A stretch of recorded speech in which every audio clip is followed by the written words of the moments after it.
పక్కనున్నట్టే గాని పోవాలంటే పానం వెళ్లిపోతుంది బావా. ఇక నిజమే, ఓ పక్క పిల్లోడికి జరమాయే, మరో పక్క ఎండాయే. సిటీ చుట్టుముట్టున్న ఊర్లు బాగుపడయా బావాయిగా? ఇక ఎందుకు కాదే, ఇక రేవంత్ అన్న ఫ్యూచర్ సిటీ ప్లాన్ చేస్తుండు. గట్లనే RRR వరకు HMDA పరిధి పెంచుతుండు. ఇక అన్ని సౌకర్యాలు మనకు కూడా వస్తాయి. ఎట్లనే? ఇక కొత్త సిటీ ఊపిరి పోసుకుంటాంది బంగారం. ఫ్యూచర్ సిటీ డెవలప్మెంట్ అథారిటీ వచ్చేసింది. ఇక చైర్మన్ గా సీఎం రేవంత్ అన్నే ఉండే.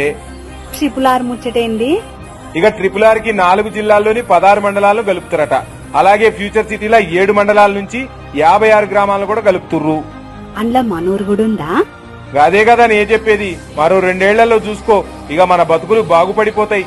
ఎంత మంచి ముచ్చట చెప్పినావు బావా. ఇంత మంచి పని చేసిన కాంగ్రెస్ ప్రభుత్వం, సీఎం రేవంత్ అన్నకు మనం రుణపడి ఉన్నాం. అందుకనే మనం కాంగ్రెస్ పార్టీకి అండగా నిలుద్దాం.